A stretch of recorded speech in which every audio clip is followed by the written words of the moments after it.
नमस्कार, आदाब। Red bike दुनिया में आपका स्वागत है। मैं हूं सौरभ कुमार शाही। क्या यूनाइटेड स्टेट्स की सुप्रीम कोर्ट ट्रंप के टैरिफ्स को पलटने वाली है? क्या भारत के खिलाफ जो टैरिफ्स लगाए गए हैं ट्रंप के द्वारा, क्या वो टैरिफ ख़त्म होने वाले हैं? आज हम करेंगे इस पे बात। साथ ही साथ हम एक वाइडर अप्रोच लेंगे देखने का कि ये टैरिफ को लेके जो एक जंग वहाँ पे अभी छिड़ गई है यूनाइटेड स्टेट्स के अंदर में, जिसके एक तरफ डोनाल्ड ट्रंप और उनकी टीम है और दूसरी तरफ डेमोक्रेट्स हैं और कुछ छोटे बिजनेसेस हैं, यानी वो बिजनेसेस जिनको ये लगता है कि टैरिफ के लगने से उनका खात्मा हो जाएगा, वो बिजनेसेस और डेमोक्रेटिक इलेक्टेड स्टेट्स जो हैं उनके रिप्रेजेंटेटिव, उन्होंने मिलकर डोनाल्ड ट्रंप पे केस किया है, यानी गवर्नमेंट पे केस किया है, जिसमें उन्होंने ये कहा है कि टैरिफ जो है इलीगल है। टैरिफ से सभी जूझ रहे हैं, भारत हो, चाइना हो, तमाम जो अमेरिका के क्लोज एलाइज हैं वो भी जूझ रहे हैं। तो अब सुप्रीम कोर्ट के पास गेंद जो है चली गई है, गेंद अब सुप्रीम कोर्ट के पाले में है। इससे पहले जो लोअर कोर्ट्स थी उन्होंने हिम्मत दिखाते हुए इस टैरिफ को इलीगल करार दिया था। ऐसे दो कोर्ट्स ने इनको इलीगल करार दिया। अव्वल तो जो New York based court of international trade है, जिसका कि एक्सपर्टीज़ ही इसी चीज़ पे है कि क्या वो जो इंटरनेशनल ट्रेड है उसको रेगुलेट करते हुए जो भी चीज़ें बनती हैं उसका लीगल वैलिडिटी वो चेक करता है। तो उस कोर्ट ने इसको इलीगल करार दिया था कि जिस एक्ट को, यानी जिस कानून के तहत ये टैरिफ जो लगाए गए हैं वो कानून के तहत ये टैरिफ नहीं लगाए जा सकते, इलीगल है, उसने कह दिया। फिर उसके बाद कोर्ट्स ऑफ अपील होती है, जैसे हमारे यहाँ लोअर कोर्ट से आप हाई कोर्ट में जाते हैं, अपील के लिए जाते हैं। वो जो कोर्ट ऑफ अपील थी जो वाशिंगटन डीसी में है, अभी जिसकी मैंने बात की कोर्ट ऑफ इंटरनेशनल ट्रेड, वो न्यूयॉर्क बेस्ड है। Court of appeal Washington DC में है, जाहिर है डीसी जो है वहाँ का कैपिटल है। उसने फिर उस डिसीजन को अपहेल्ड किया, यानी जो कोर्ट का डिसीजन था उसको अपहेल्ड किया, डोनाल्ड ट्रंप के डिसीजन को नहीं। तो यानी दो कोर्ट्स ने ये कह दिया कि जिन चीज़ों के मद्देनज़र ये लगाई जा रही है वो इलीगल है। अब जाहिर है कि उसके बाद उसके ऊपर की जो अपील्स है वहाँ पे गई, तो जो अमेरिका के केस में सुप्रीम कोर्ट है, जो फेडरल सुप्रीम कोर्ट है, उसमें ये अब जो चैलेंज है वो पहुँच चुका है। इस हफ्ते, यानी जो अभी गुजरा हफ्ता है, उसमें बहस हुई, उस पर बड़ी तवील बहस हुई। कोर्ट ने कुछ 1 घंटे का टाइम जो है वो दिया था, लेकिन बहस जो है वो 3 घंटे चलती रही। बड़ा हाई प्रोफाइल बहस था। इसमें लुटनिक, ग्रीयर, बेसनेट, ये सारे जो हैं, यानी secretary of commerce, secretary of ये ट्रेड, ये सारे जो है वहाँ पे मौजूद थे। उसके बाद कई इम्पॉर्टेंट सीनेटर वहाँ पे मौजूद थे। डेमोक्रेटिक पार्टी से भी बहुत सारे सीनेटर्स जो हैं वहाँ देखे गए। तो बड़ी लंबी बहस चली, बड़ी तवील बहस थी। इसमें कई मुद्दों को टच किया गया और देखा गया कि क्या ये जो उन्होंने टैरिफ लगाया है कानून सम्मत है या नहीं है। अब मामला ये है कि फैसला कोई 1-2 दिन में होना नहीं है। नॉर्मली इस तरह के केसेस में जो कॉन्स्टिट्यूशनल मैटर हो जाते हैं उसमें सुप्रीम कोर्ट हफ्तों महीनों ले लेता है। हालांकि इस केस में ये कहा जा रहा है कि हफ्ते तो शायद इसमें भी लगेंगे, कई हफ्ते लगेंगे, लेकिन महीनों नहीं लगेंगे। कि ऐसी उम्मीद की जा रही है कि जनवरी या मे बी उससे पहले पहले इस पे फैसला जो है ये आ जाए। यहाँ पे एक चीज़ बतानी फिर से ज़रूरी है। मैंने कई प्रोग्राम्स में अपने दर्शकों को ये बात पहले भी बताई है, लेकिन मैं फिर से यहाँ पे रिपीट कर दूँ ताकि कॉन्टेक्स्ट जो है वो क्लियर हो जाए। अमेरिका में सुप्रीम कोर्ट के जो जस्टिसेस हैं वो डायरेक्ट अपॉइंट होते हैं प्रेसिडेंट द्वारा। हालांकि कांग्रेस से उनको पास कराना पड़ता है, लेकिन वो डायरेक्ट अपॉइंट ही होते हैं। इसीलिए अमेरिका में सुप्रीम कोर्ट या जो लोअर कोर्ट के जजेस होते हैं वो ज़्यादा पार्टीजन होते हैं। पार्टीजन से मुराद ये है कि वो अपने जिस आइडियोलॉजी से आते हैं, यानी जिस राष्ट्रपति ने उनको मनोनीत किया है, उनके आइडियोलॉजी को वो जनरली टो करते हैं। तो अभी जो यूनाइटेड स्टेट्स सुप्रीम कोर्ट है, स्कॉटस जिसको शॉर्ट फॉर्म में कहते हैं, उसकी जो संरचना है वो इस तरह से है कि उसमें 9 जस्टिसेस हैं, एक जिसमें चीफ जस्टिस हैं और 8 और जस्टिसेस हैं, जिसमें 6-3 की बर्तरी जो है वो कंजर्वेटिव पार्टी यानी रिपब्लिकन पार्टी की है, लिबरल्स के ऊपर में, डेमोक्रेट्स के ऊपर में। यानी 3 जज ऐसे हैं जो लिबरल ख्यालात के हैं और 6 जजेस ऐसे हैं जो कंजर्वेटिव और रिपब्लिकन ख्यालात के हैं। तो उससे डोनाल्ड ट्रंप को जाहिर है कि काफ़ी कॉन्फिडेंस है कि वो कुछ भी करेंगे। तो 6-3 की उनकी मेजॉरिटी है, तो उनके किए गए कारनामे जो है उसको एक स्टैंप जो है सुप्रीम कोर्ट उस पर लगा देगा। और इसी कॉन्फिडेंस से डोनाल्ड ट्रंप ये तमाम टैरिफ्स जो है दूसरे देशों पे लगाते हैं। और सिर्फ टैरिफ ही नहीं, और भी जो इमिग्रेशन को लेके मामला है या आईसीई के और भी जो एस्पेक्ट्स हैं उसको लेके मामला है, उसमें बार बार हमने ये देखा उनके पहले टर्म में भी और अभी के टर्म में भी कि कोर्ट ने बार बार उनका साथ दिया है। तो इसको बैकग्राउंड में याद रखें, तब हम आगे की अभी बात करेंगे, क्योंकि ये कॉन्टेक्स्ट ज़रूरी है समझना कि वहाँ पार्टीजन कोर्ट होती है, खुल के सपोर्ट करती है अपने उस प्रेसिडेंट का जो उनको अपॉइंट करता है। तो ये चीज़ यहाँ पे बहुत इंपॉर्टेंट है। लिबरल्स जो हैं यानी डेमोक्रेट जो इसको चैलेंज कर रहे हैं, और उसमें जो स्मॉल कंपनीज़ हैं, छोटी कंपनियां हैं, उसमें खासकर एक खिलौने की कंपनी है, टॉय की कंपनी है जो मुखर होकर इसका विरोध कर रही है। उसको रिप्रेजेंट कर रहे हैं एक भारतीय मूल के वकील हैं नील कत्याल। नील कत्याल इन स्टेट्स को, और हालांकि ये जो सारे स्टेट्स हैं उनके अपने अपने सॉलिसिटर जनरल भी जो है वहाँ रिप्रेजेंट कर रहे हैं, जो डेमोक्रेटिक स्टेट हैं वो डिफेंस यानी उसके तरफ से वो कर रहे हैं। लेकिन इसमें जो मेन लॉयर हैं वो नील कत्याल हैं। तो जैसा मैंने कहा 3 घंटे इस पे बहस हुई। प्राइमरी बहस का मुद्दा ये था, जो जो केस लेके गए हैं छोटे बिजनेसेस और डेमोक्रेट पार्टी, वो ये कह रही है कि 1977 में बनाया गया एक कानून, एक नेशनल लॉ जिसको कहते हैं international emergency economic powers act IEEPA, जिसको इन्वोक करते हुए यानी जिसके सहारे से ये टैरिफ्स लगाई गई हैं दुनिया के तमाम देशों पे के इंपोर्ट पे, देशों पे सॉरी टैरिफ नहीं लगता, उनके इंपोर्ट्स पे लगता है। ये जो टैरिफ्स लगाई गई हैं डिफेंस, इनका ये कहना है कि ये गैर कानूनी है, क्योंकि इस प्रावधान, इसमें जो पावर्स दिए गए हैं राष्ट्रपति को, उसके अंदर टैरिफ जो है वो नहीं आता है। टैरिफ शब्द जो है वो इसमें यूज़ भी नहीं किया गया है। तो इसके अंदर क्या आता है? इसके अंदर सैंक्शंस आते हैं। आप अमेरिका देखें, अमेरिका के कानून इस तरह से बनते हैं कि दूसरों को नुकसान हो, अपना ना हो।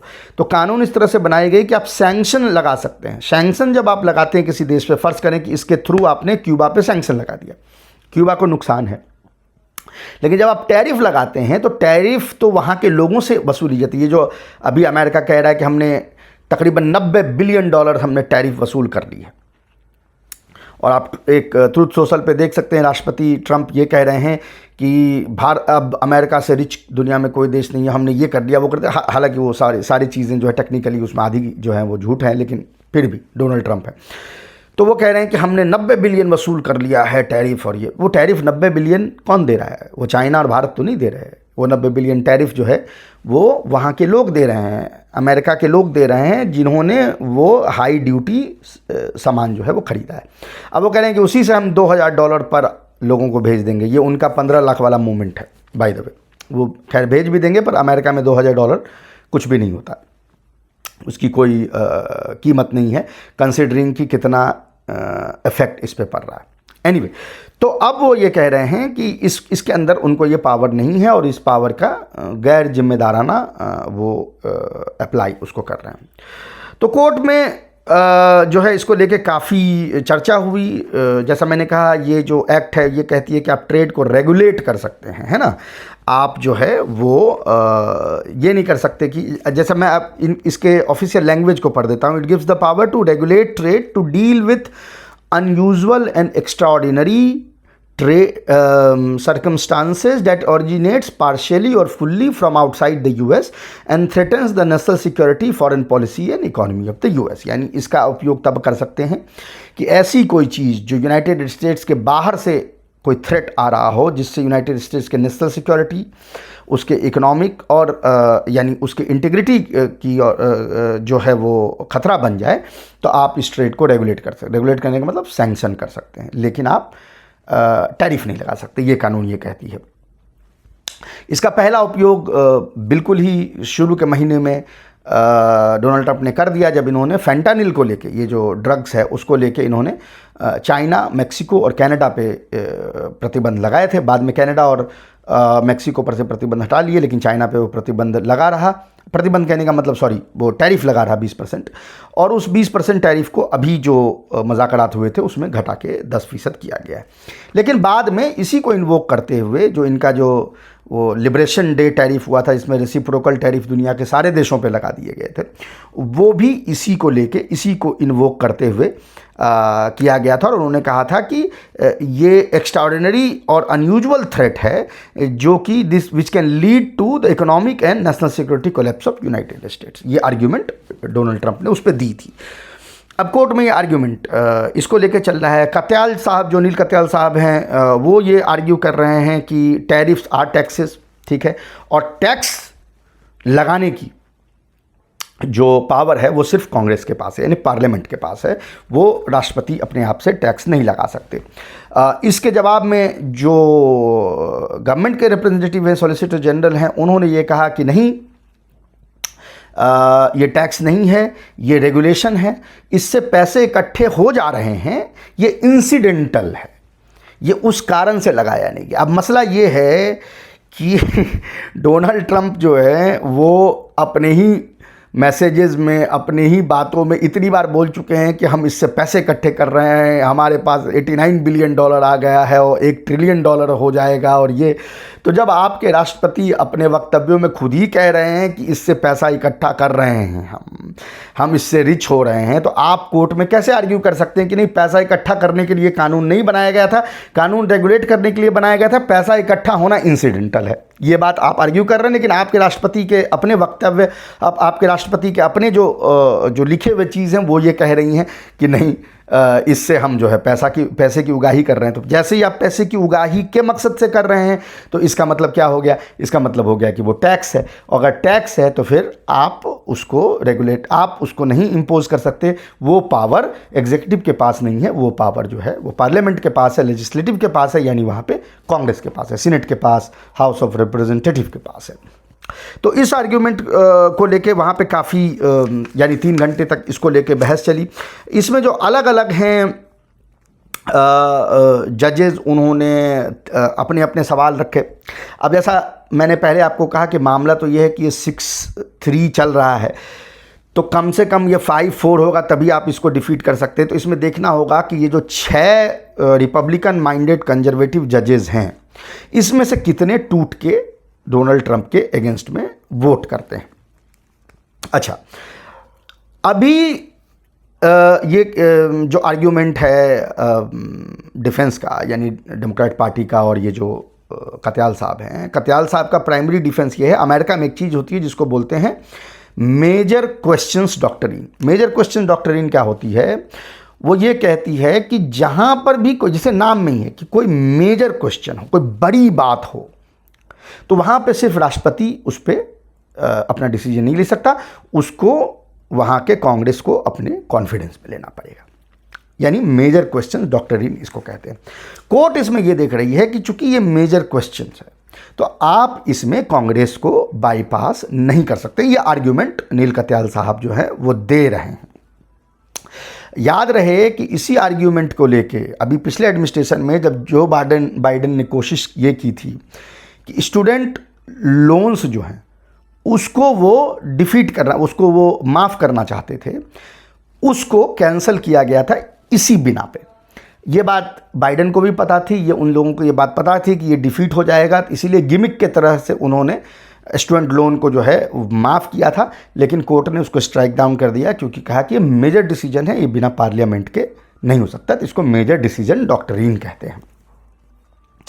अच्छा, लार्जर जो एनालिस्ट हैं वो इसको इस तरह से देख रहे हैं कि क्या हाईएस्ट पोजीशन पे जुडिशियल रिस्ट्रेन है, एग्जीक्यूटिव को रिस्ट्रेन करने के लिए जुडिशियल रिस्ट्रेन जरूरी है या नहीं है तो क्या उसको अप्लाई करने में सुप्रीम कोर्ट कामयाब है। देखिए, भारत से भी आपको इसका पैरेलल नज़र आ जाएगा कि भारत में नीचे के जो जजेस हैं वो बेतहाशा डरे हुए हैं। बेल तक देने की उनकी औकात नहीं रह गई है। लोग बेल सुप्रीम कोर्ट में जाके ले रहे हैं, जबकि बेल हाई कोर्ट तक में हो जानी चाहिए थी। सुप्रीम कोर्ट ने कई बार ये बात कही है कि कुछ जजेस को डांटते हुए ये भी कहा है कि इसको पढ़ने के लिए भेजो पहले इसको, यानी वो इतने डरे हुए हैं एग्जीक्यूटिव से कि वो हिम्मत ही नहीं कर पाते हैं कि इसको टेकअप करें। अमेरिका में अभी ये स्थिति नहीं हुई है। अमेरिका में लोअर कोर्ट्स के जज जो हैं वो ट्रंप के खिलाफ बार बार जो हैं वो फैसले देते रहे हैं, उन्होंने अपनी ताकत दिखाई है। वहाँ पे मामला गड़बड़ ये हो जाता है कि वो जो फैसले होते हैं वो सुप्रीम कोर्ट में जाके पलट जाते हैं, क्योंकि मैंने जैसा आपसे कहा 6-3 की वहाँ पे कंजर्वेटिव की मेजॉरिटी है। तो ये जो केस है वो यह भी देखेगा कि क्या ये जो रिस्ट्रेन एक था, एक चेक एंड बैलेंस जो बनाई गई थी, वो अभी सर्वाइव कर पाएगी अमेरिका में या वो सर्वाइव नहीं कर पाएगी। ये भी इसमें एक बहुत बड़ा क्वेश्चन है। अच्छा, इसके अलावा अगर एक और बात जो हमारा डिस्कस की गई वो ये कि अगर इसको इलीगल करार दिया गया, अगर ये जो एप्लीकेशन है लॉ का उसको इलीगल करार दिया गया IEEPA का, तो अभी तक जो $90 बिलियन जो आपने टैरिफ से इकट्ठा कर लिया वो कैसे रीडिस्ट्रीब्यूट करेंगे, वो कैसे जाएगा, किसके पास जाएगा, वो थोड़ा मेसी होगा। कर सकते हैं, हर चीज़ का अमेरिका में ट्रेल होता है, तो जाहिर है कि जिस कंपनी ने वो एक्स्ट्रा टैरिफ पे किया है उसके पास जाना चाहिए, पर ये इतना आसान नहीं है। ये बड़ा मेसी यहाँ पे मामला है। अच्छा, अब जो मैंने कहा कि 6-3 है, तो इसमें देखना पड़ेगा कि कौन कौन ऐसे जजेस हैं जो पलट सकते हैं। तो इन जजेस को हम 2 कैटेगरी में रख सकते हैं। पहला कैटेगरी उन जजेस का है जिनका पलटना अभी मुश्किल दिख रहा है, हालांकि कह नहीं सकते, लास्ट डे कुछ भी हो सकता है। याद रखें कि वो पंच परमेश्वर की कहानी थी, उसमें आपको याद होगा जुम्मन शेख और अलगू चौधरी 2 दोस्त होते हैं, और उसमें वो बड़ा फेमस लाइन है प्रेमचंद का कि क्या बिगाड़ के डर से ईमान की बात ना कहोगे। तो वो बिगाड़ का डर तो है, वो 6 जो जस्टिसेज हैं कि भाई हमको बनाया ही है रिपब्लिकन पार्टी ने, और उसमें से कुछ तो ऐसे हैं जिसको रिपब्लिकन पार्टी छोड़िए उसको ट्रंप ने बैठाया है। लेकिन क्या उस गद्दी पे जाके वो उस गद्दी की कमान रखेंगे, और क्या वो ये सोचेंगे कि बिगाड़ के डर से ईमान की बात जो है ना करोगे, ये क्वेश्चन उनके सामने आएगा या नहीं आएगा, ये चीज़ है। लेकिन इसमें से कुछ जजेस हैं जैसे ब्रेट कवानो और दूसरे अपना सैमुअल एलिटो, ये 2 ऐसे जज हैं जिनका लग रहा है कि वो डोनाल्ड ट्रंप के अगेंस्ट में जाने से कतराते हैं। सैमुअल एलिटो जो हैं वो उन बिल्कुल ही जैसे स्लेव होता है उस तरह का उनका एटीट्यूड है। ब्रेट कवानो उससे थोड़े बेटर हैं, लेकिन इन दोनों ने ज़्यादा सवाल जो है डिफेंस से की, यानी डिफेंस को टारगेट किया। ब्रेट कवानो का सवाल ये था डिफेंस से, यानी कत्याल साहब से, कि आप कह रहे हैं कि राष्ट्रपति के पास ये पावर है कि वो सैंक्शन लगा दे इस प्रावधान के तहत, पर आप ये कह रहे हैं कि उसके पास ये पावर नहीं है कि 1% वो टैरिफ लगा दे। सैंक्शन जो है वो टैरिफ से ज़्यादा ख़राब चीज़ है। तो उनका ये क्वेश्चन था। हालांकि इसका कानूनी ये हो सकता है कि भाई कानून की बात हो रही है, पावर की बात नहीं हो सकता है, दूसरे ऐसे कानून और दूसरे कानून ऐसे हैं जिसके तहत टैरिफ जो है वो डोनाल्ड ट्रंप लगा सकते हैं। अभी हम उस पर आएंगे। लेकिन इसमें कुछ जजेस हैं जिन्होंने बहुत ही जिसको कहते हैं क्रिटिकली इसको क्वेश्चन किया है। ये कौन है?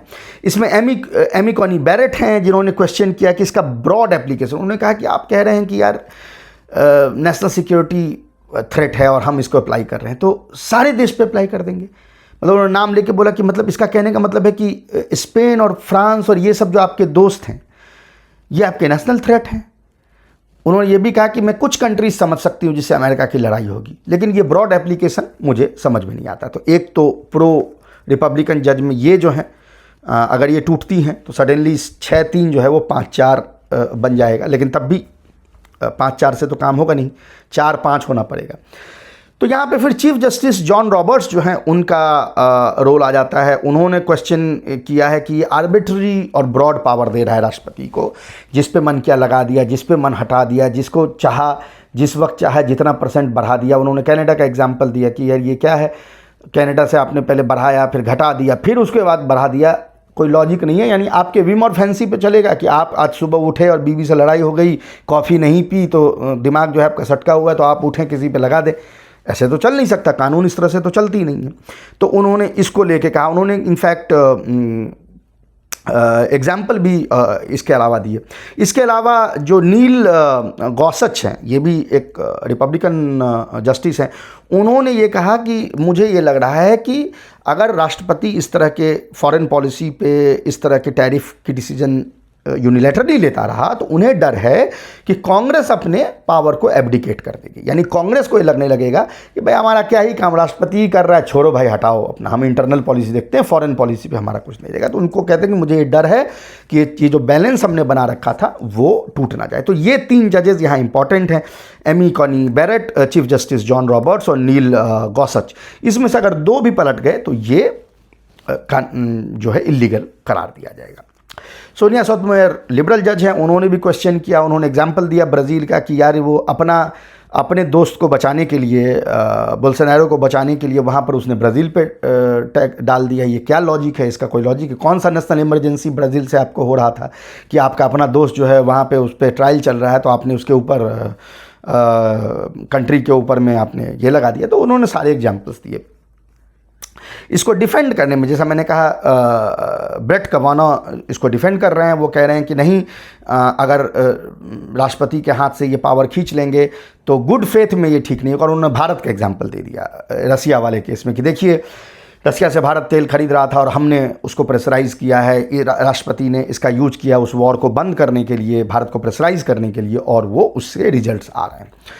तो भारत के लिए मुश्किल स्थिति है, क्योंकि उस पर अगर तो यानी इसको कंप्लीटली निरस्त कर दिया जाता तो फिर तो ठीक है, फिर भारत पर से प्रतिबंध हट जाएंगे, क्योंकि फेंटानिल वेंटानिल वाले प्रतिबंध भारत पे नहीं है। लेकिन अब ये जब अगर इसमें डिफरेंशिएट कर रहे हैं कि कह रहे हैं कि भाई गुड फेथ वाला होगा और ब्रॉड नहीं होगा, तो फिर वो उसके लिए भारत के लिए मुश्किल हो जाएगी, क्योंकि फिर तेल वाले प्रतिबंध जो हैं, तेल खरीदने वाले प्रतिबंध जो है वो किसी दूसरे कानून के तहत भी लगाए जा सकते हैं। तो ये एक चीज़ यहाँ पे है। लेकिन जो एटलीस्ट रेसिप्रोकल टैरिफ वाला जो लगा है भारत का, वो भारत पर से हट सकता है और बाकी देशों पे से भी हट सकता है।